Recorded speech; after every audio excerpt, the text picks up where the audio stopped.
Hello, नमस्कार। संकल्प IT classes में आप सभी का स्वागत है। हम पढ़ रहे थे अभी ट्रांसफॉर्मर।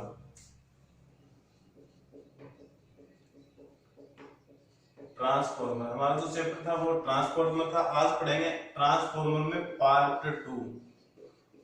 पार्ट 3 पढ़ेंगे आज। पार्ट 2 तो आपने पढ़ लिया था। पार्ट 2 के अंदर हम पढ़ रहे थे ट्रांसफॉर्मरों का वर्गीकरण। ट्रांसफॉर्मर के वर्गीकरण में नंबर 1 भाग हम पढ़ रहे थे आउटपुट वोल्टता के आधार पे।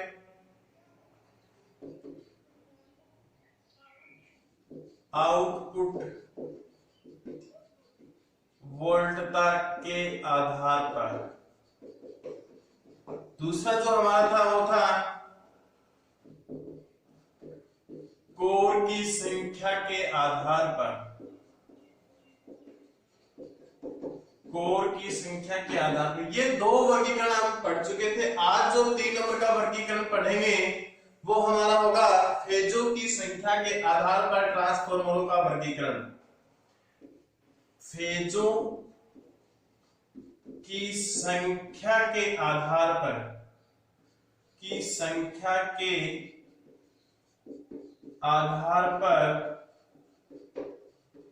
ट्रांसफॉर्मर। तो आज की जो नई हेडिंग है वो डालो, फेजों की संख्या के आधार पर ट्रांसफॉर्मर। फेजों की संख्या के आधार पर जो ट्रांसफॉर्मर होता है वो हमारे पास 2 प्रकार के ट्रांसफॉर्मर होते हैं। नंबर 1 होता है सिंगल फेज ट्रांसफॉर्मर और नंबर 2 होता है हमारे पास 3 फेज ट्रांसफॉर्मर। तो दोस्तों सिंगल फेज ट्रांसफॉर्मर क्या होता है और 3 फेज ट्रांसफॉर्मर क्या होता है? सिंगल फेज ट्रांसफॉर्मर जहां पर सिंगल फेज एसी के ऊपर ट्रांसफॉर्मर लगाया जाता है वो होता है सिंगल फेज ट्रांसफॉर्मर, और जहां 3 फेज एसी के ऊपर ट्रांसफॉर्मर लगाया जाता है वो होता है 3 फेज ट्रांसफॉर्मर होता है। तो हम स्टार्टिंग में पढ़ेंगे single phase transformer. Single phase transformer तो नंबर 1 के लिए डालो सिंगल फेज ट्रांसफॉर्मर। और सिंगल फेज ट्रांसफॉर्मर में first line, single phase transformer जो होता है वो ज्यादातर स्टेप डाउन ट्रांसफॉर्मर ही इसमें यूज किया जाता है, जबकि 3 फेज ट्रांसफॉर्मर होता है उसमें स्टेप अप और स्टेप डाउन दोनों प्रकार के ट्रांसफॉर्मरों का प्रयोग किया जाता है। ठीक है, तो स्टेप फेजों का जो संख्या के आधार पे है वो 2 प्रकार से है, सिंगल 3। हम स्टार्टिंग में पढ़ेंगे सिंगल फेज ट्रांसफॉर्मर। इसमें नंबर 1 पॉइंट लिखो आप, इसका उपयोग सामान्यतः स्टेप डाउन ट्रांसफॉर्मर में किया जाता है या स्टेप डाउन के लिए किया जाता है। इसका उपयोग सामान्यतः स्टेप डाउन के लिए किया जाता है। स्टेप डाउन के लिए किया जाता है। नंबर 2 पॉइंट लिखो इसमें, इसके द्वारा अधिकतम 230 से 250 वोल्टेज प्राप्त किया जाता है। इसके द्वारा अधिकतम 230 से 250 वोल्टेज प्राप्त किए जाते हैं। तो हमारे घरों के अंदर जो विद्युत आती है वो होती है सिंगल फेज विद्युत होती है। सिंगल फेज के अंदर देखो हम देखते हैं कि जो अधिकतम वोल्टेज होती है वो होती है 230 से 250 वोल्टेज। इससे अधिक वोल्टेज नहीं होती है। ठीक है, यहां तक ही होती है। अब देखो ये हमारे पास अधिकतम होती है। अब हमें जहां पे काम में लेनी होती है इसको, वहां पे इसको डाउन करके काम में लेंगे। अगर हमें घरों के अंदर चाहिए तो डायरेक्टली हम 230 वोल्टेज देखते हैं। अगर हमें छोटे उपकरणों जैसे कि इलेक्ट्रॉनिक्स उपकरण होते हैं, स्टेबलाइजर होता है, कन्वर्टर होता है, इन्वर्टर होते हैं आदि के अंदर अगर हम ट्रांसफॉर्मर का यूज करते हैं तो स्टेप डाउन ट्रांसफॉर्मर का हम लेते हैं। Step down. और ये देखो हम नॉर्मली देखते हैं कि इन्वर्टर है, कन्वर्टर है, टेप रेडियो जो रिसीवर्स हैं उनमें 12 वोल्टेज वाले वो छोटे-छोटे ट्रांसफॉर्मर लगे होते हैं, वो सारे के सारे स्टेप डाउन ट्रांसफॉर्मर ही होते हैं। तो प्राय ज्यादातर जो है सिंगल फेज ट्रांसफार्मर में स्टेप डाउन करने के लिए भी प्रयोग किया जाता है। तो इसमें तीसरी लाइन आप लिखोगे उपयोग, तीसरी लाइन लिखो इसमें उपयोग। तो उपयोग कहां पे होते हैं, लिखो inverter, inverter, voltage stabiliser, inverter होता है, वोल्टेज स्टेबलाइजर होता है, रेडियो रिसीवर होता है, टीवी रिसीवर होता है आदि। अब जो ये सिंगल फेज ट्रांसफार्मर होता है, ये सिंगल फेज ट्रांसफार्मर दो प्रकार के हो सकते हैं। देखो कोर की संख्या के आधार पे अपने पास तीन प्रकार के थे, सेल प्रकार का, कोर प्रकार का, बेरी प्रकार का। लेकिन जो ये सिंगल फेज ट्रांसफार्मर होते हैं ये सेल तथा कोर प्रकार के होते हैं।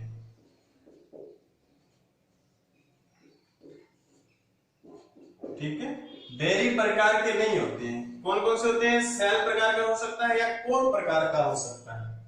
तो नेक्स्ट लाइन लिखो इसमें, यह सेल तथा कोर प्रकार के होते हैं, यह सेल तथा कोर प्रकार के होते हैं। अब हम देखेंगे थ्री फेज ट्रांसफार्मर।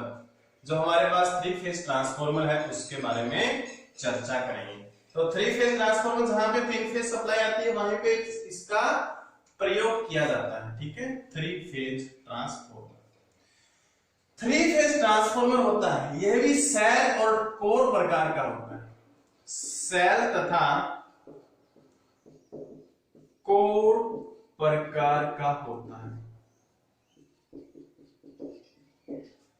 इसमें स्टेप अप तथा स्टेप डाउन दोनों के लिए इसका प्रयोग किया जाता है।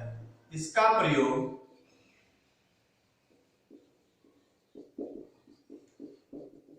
स्टेप अप तथा स्टेप डाउन दोनों के लिए किया जाता है। इसकी जो न्यूनतम वोल्टेज होती है, इसकी न्यूनतम जो वोल्टेज होती है वो होती है 400 वोल्ट होती है। ठीक है, और कई बार 400 ना देकर 440, तो 400 से लेकर अपन 440 तक भी कर सकते हैं। ठीक है, वोल्टेज तक। इसका जो प्रयोग होता है वो कहां पे होता है, जहां पे हमें अधिक दक्षता की आवश्यकता होती है। इसका प्रयोग कहां होता है, जहां अधिक दक्षता की आवश्यकता होती है। अधिक दक्षता की आवश्यकता होती है, आवश्यकता होती है। ठीक है, तो थ्री फेज जो ट्रांसफार्मर इसके एडी डालो, इसमें नंबर 1 पॉइंट आप लिखो, इसका उपयोग स्टेप अप तथा स्टेप डाउन, स्टेप अप तथा स्टेप डाउन दोनों के लिए किया जाता है। इसका उपयोग स्टेप अप तथा स्टेप डाउन दोनों के लिए किया जाता है। सेकंड लाइन लिखो, यह न्यूनतम 400 वोल्टेज से 440 वोल्टेज तक कार्य करता है। यह न्यूनतम 400 वोल्टेज से 440 वोल्टेज तक कार्य करता है। नंबर 3 पॉइंट लिखो, इसकी दक्षता अधिक होती है, इसकी दक्षता अधिक होती है। और नंबर 5 जो पॉइंट है, 4 जो पॉइंट है वो लिखो, ये भी सेल तथा कोर प्रकार के होते हैं, सेल तथा कोर प्रकार के होते हैं। तो हमने पढ़ा है नेक्स्ट जो हमारा था फेजों की संख्या के आधार पर ट्रांसफार्मर के प्रकार। इसके बाद पढ़ेंगे आउटपुट दक्षता या आउटपुट क्षमता के आधार पर ट्रांसफार्मर के प्रकार। तो जो हमारा 4 नंबर का होगा वो होगा आउटपुट क्षमता, यानी कि कितनी आउटपुट उसकी कैपेसिटी होती है।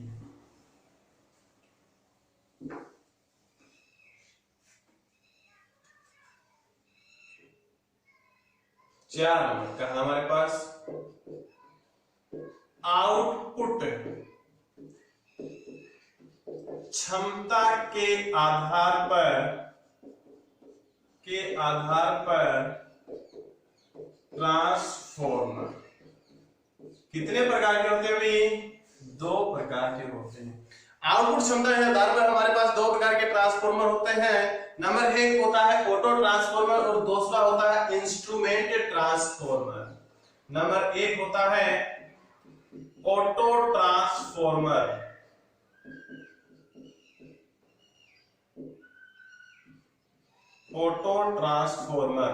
और दूसरा होता है इंस्ट्रूमेंट ट्रांसफॉर्मर। सबसे पहले अध्ययन करेंगे हम ऑटो ट्रांसफॉर्मर का। ऑटो ट्रांसफॉर्मर यानी कि सेल्फ ट्रांसफॉर्मर जिसको अपन बोलते हैं। तो ऑटो ट्रांसफॉर्मर जो होता है इसमें केवल एक वाइंडिंग स्थापित की जाती है और उसी एक वाइंडिंग को अपन प्राइमरी वाइंडिंग तथा सेकेंडरी वाइंडिंग के लिए प्रयोग करते हैं। ठीक है, तो ऑटो ट्रांसफॉर्मर जो होता है उसमें आप लिखो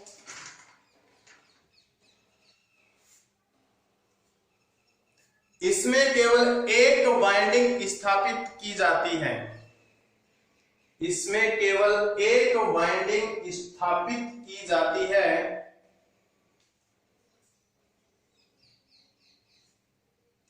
इसमें केवल एक ही वाइंडिंग स्थापित की जाती है। इसमें केवल एक वाइंडिंग स्थापित होती है या की जाती है। ठीक है, दूसरी लाइन इसमें लिखो इसमें एक ही वाइंडिंग प्राइमरी तथा सेकेंडरी वाइंडिंग का कार्य करती है। वाइंडिंग का कार्य करती है। इसमें एक ही वाइंडिंग जो होती है वो प्राइमरी का काम भी करती है और सेकेंडरी का काम भी करती है। ऑटो ट्रांसफॉर्मर जो होता है, ऑटो ट्रांसफॉर्मर का केवल सिद्धांत पूछ लेते हैं। तो ऑटो ट्रांसफॉर्मर जो होता है वो किस सिद्धांत पे काम करता है? स्व प्रेरण के सिद्धांत पर, सेल्फ इंडक्टेंस या इंडक्टर के सिद्धांत पर। सेल्फ इंडक्टर स्व प्रेरण के सिद्धांत पर कार्य करता है। ठीक है, देखो दोस्तों कंफ्यूज नहीं हो जाना है। जो हमारा ट्रांसफॉर्मर होता है उसमें भी अपन ने पढ़ा था वो होता है सह प्रेरण। वो था हमारे पास सह प्रेरण और ये जो है ये होता है सेल्फ यानी कि स्व प्रेरण। तो इसमें कंफ्यूज मत हो जाना है। ठीक है, एक तो होता है सह प्रेरण के ऊपर हमारा जो ट्रांसफॉर्मर है वो कार्य करता है। जो ऑटो ट्रांसफॉर्मर होता है वो करता है स्व प्रेरण के ऊपर, सेल्फ इंडक्टर के ऊपर। ठीक है, तो इस तीनों पॉइंटों को आप उतार लीजिए और इसको जो सिद्धांत इसका है इसको मोस्ट लगा लीजिएगा। ठीक है, तो इसको उतारो तीनों पॉइंटों को आप।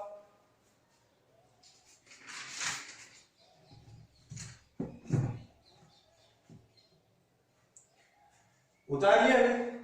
अब देखेंगे हम जो ऑटो ट्रांसफॉर्मर होता है वो भी दो प्रकार से होता है अपने पास। एक तो होता है स्टेप अप और दूसरा होता है स्टेप डाउन। और इसके अंदर जो एक ही वाइंडिंग होती है वो कैसे होती है और वो एक ही वाइंडिंग प्राइमरी और सेकेंडरी का कार्य कैसे करती है उसके बारे में अपन अध्ययन करेंगे, चर्चा करेंगे। ठीक है, तो सबसे पहले पढ़ेंगे अपन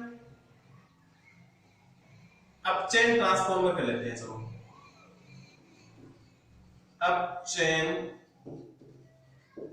ऑटो ट्रांसफॉर्मर, ठीक है, या इसको बोलते हैं step down auto transformer. Step up auto down transformer कौन सा होता है? देखो देखो, इसमें केवल एक ही वाइंडिंग होती है और इसकी जो कुछ वाइंडिंग होती है, वाइंडिंग का कुछ अंश या कुछ भाग होता है, वो सेकेंडरी वाइंडिंग के लिए प्रयोग किया जाता है। ये होगी हमारी सेकेंडरी वाइंडिंग, और सेकेंडरी वाइंडिंग को किसी भी लोड से अपन ने संयोजित कर दिया। ये हमारे पास क्या है? लोड है। ये होती है वाइंडिंग। ये हमारे पास एसी स्रोत से संयोजित कर दिया इसको, और ये हमारे पास क्या है? प्राइमरी वाइंडिंग होती है, और ये होती है हमारे पास सेकेंडरी वाइंडिंग। देखो टोटली हमारे पास कितनी है? ये यहां से लेकर यहां तक की एक वाइंडिंग है। इसका पूरा का पूरा जो भाग है वो तो हम लेंगे प्राइमरी वाइंडिंग के रूप में, और इसका जो कुछ भाग होता है, यानी कि इसका आधा भाग ले लेते हैं। चलो अपन इसका जो आधा भाग होता है उसको हम किसके रूप में ले लेते हैं काम में? सेकेंडरी वाइंडिंग के रूप में काम लेते हैं। तो इसमें केवल एक ही वाइंडिंग होती है, और एक ही वाइंडिंग को प्राइमरी वाइंडिंग तथा सेकेंडरी वाइंडिंग के रूप में काम में लिया जाता है। ठीक है, देखो हम इसको ज्यादा वोल्टेज दे रहे हैं, लेकिन इससे आधे वोल्टेज भी हम इससे आउटपुट के रूप में प्राप्त कर रहे हैं। तो ये कौन सा होगा? स्टेप डाउन, यानी कि यहां से ज्यादा लेंगे, यहाँ पे क्या निकालते हैं? कम निकाल रहे हैं, तो डाउन करके निकाल रहे हैं, तो ये हो जाएगा हमारा अप चेन ऑटो ट्रांसफॉर्मर या स्टेप डाउन ट्रांसफॉर्मर होता है। तो इसकी स्ट्रक्चर उतारो, इसका जो डायग्राम है ये उतारो, इसके बाद में आप लिखो इसमें संपूर्ण वाइंडिंग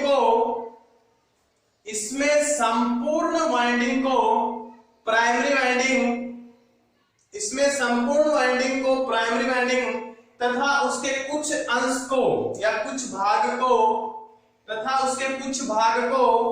सेकेंडरी वाइंडिंग के रूप में काम में लिया जाता है, तथा उसके कुछ भाग को सेकेंडरी वाइंडिंग के रूप में काम में लिया जाता है। इसी प्रकार से हम पढ़ेंगे नंबर 2 पे उच्चायन ऑटो ट्रांसफॉर्मर, जिसको बोलते हैं हम step up transformer. Step up transformer यानी कि ये वोल्टेज को बढ़ा के देगा। क्या करके देगा? वोल्टेज को बढ़ा कर देगा। तो जो ये प्राइमरी वाइंडिंग है इसको सेकेंडरी वाइंडिंग कर देंगे, और सेकेंडरी वाइंडिंग होती है उसको प्राइमरी वाइंडिंग कर देंगे। ठीक है, तो ये कैसे होगा? देखो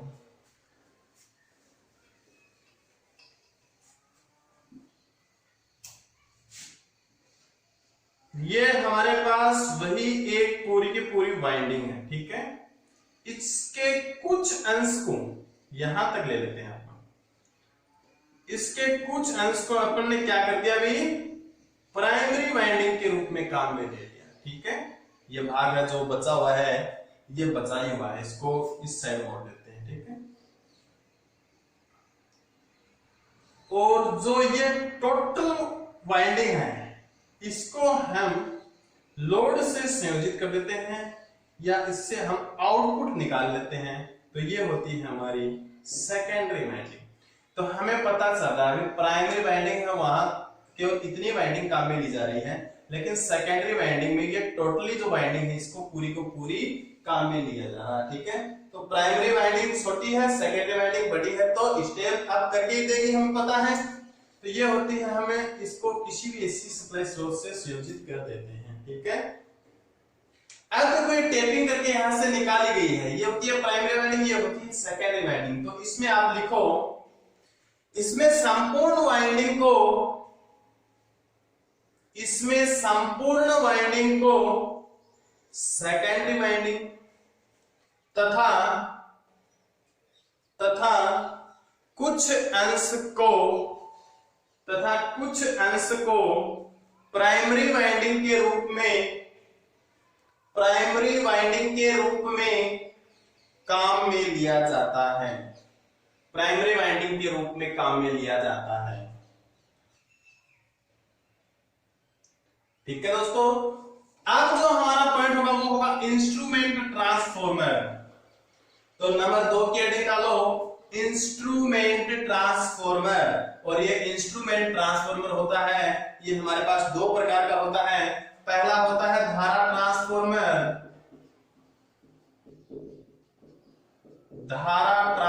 और दूसरा होता है पोटेंशियल ट्रांसफॉर्मर।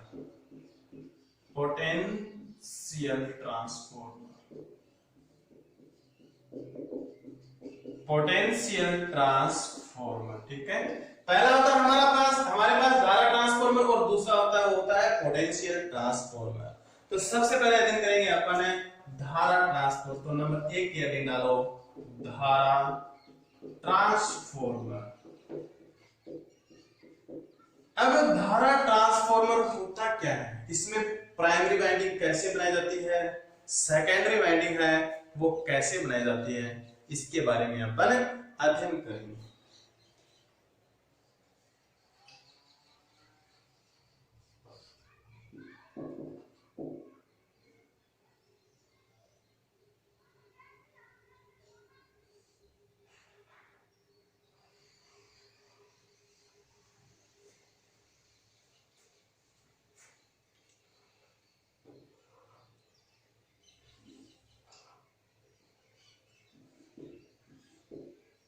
या इसको कंप्लीटली ठेठ तक ले लेते हैं, कोई दिक्कत नहीं होता है। लेकिन वाइंडिंग करके इसमें ये कोर हो जाती है, ये हो जाती है हमारे पास प्राइमरी वाइंडिंग, ये हो जाती है सेकेंडरी वाइंडिंग। यहाँ से सप्लाई स्रोत दे देते हैं, यहाँ से लोड को संयोजित कर देते हैं। ठीक है, अब जो होता है देखो यहाँ पे धारा जो ट्रांसफॉर्मर होता है यह हमेशा धारा यानी कि एम्पियर धारा का मापन किया जाता है। धारा ट्रांसफॉर्मर के द्वारा किसका मापन किया जाता है, धारा का मापन किया जाता है। और धारा का मापन करेंगे तो यहाँ पे क्या लगाएंगे अपन एमीटर संयोजित कर देंगे। कौन सा मीटर संयोजित कर देंगे, एमीटर संयोजित कर देंगे। ठीक है, अब देखो इसमें जो याद रखने वाली बात होती है वो होती है वाइंडिंग की।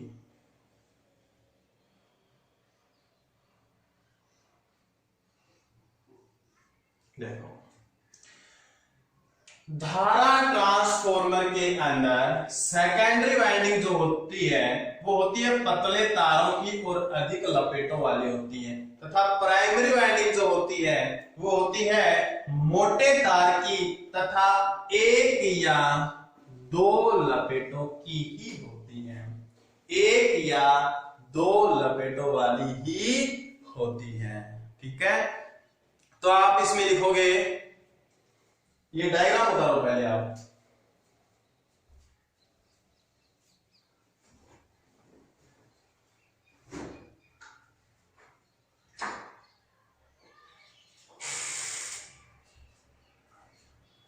हाँ, उतारिए अभी डायग्राम। अब इसमें एक एक करके अपन पॉइंट लिखते हैं। तो नंबर 1 पॉइंट लिखो आप, यह वोल्टेज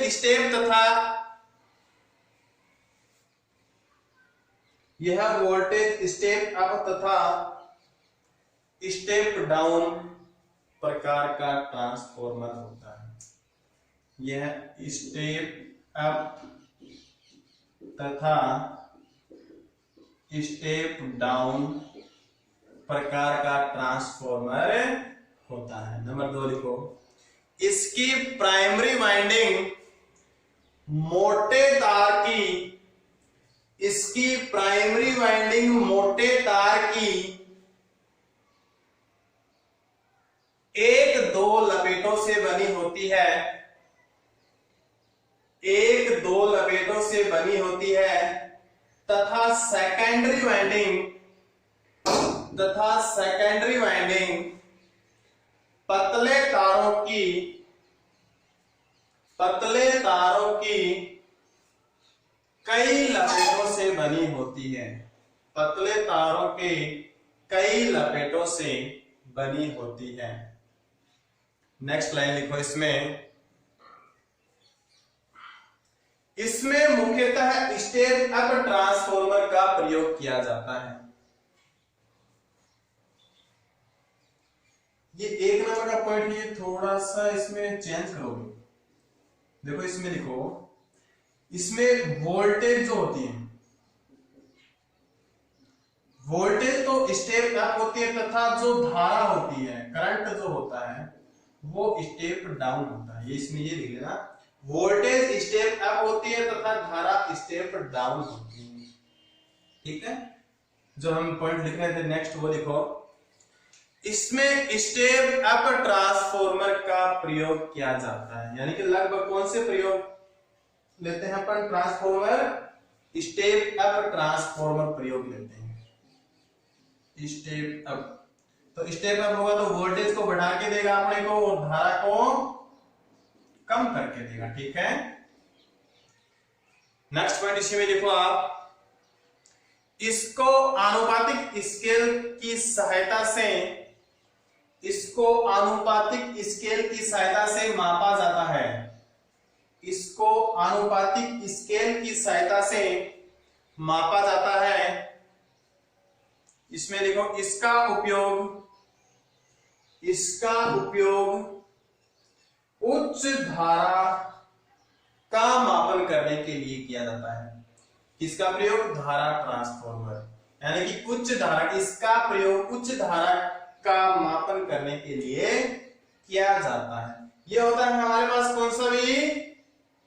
धारा ट्रांसफॉर्मर होता है। अब पढ़ेंगे अपन पोटेंशियल ट्रांसफॉर्मर। ठीक है, तो पोटेंशियल ट्रांसफॉर्मर में क्या होता है? इसमें जो प्राइमरी वाइंडिंग होती है वो तो हो जाती है अनेकों लपेटों वाली पतले तार की,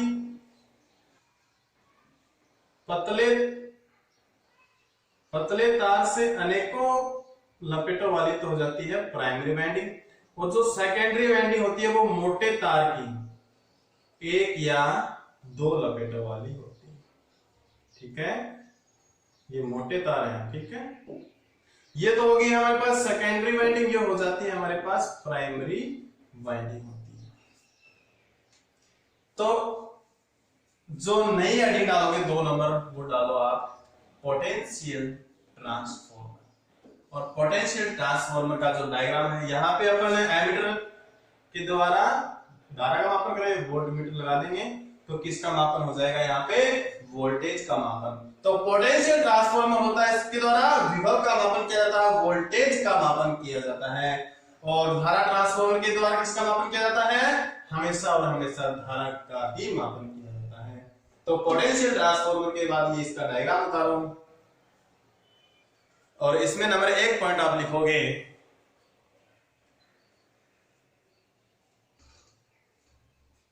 देखो यह वोल्टेज अपचायक ट्रांसफॉर्मर या वोल्टेज अपचायक प्रकार का ट्रांसफॉर्मर होता है। यह वोल्टेज अपचायक, यह वोल्टेज अपचायक प्रकार का ट्रांसफॉर्मर होता है। नंबर 2 लाइन इसी में लिखो, इसकी प्राइमरी वाइंडिंग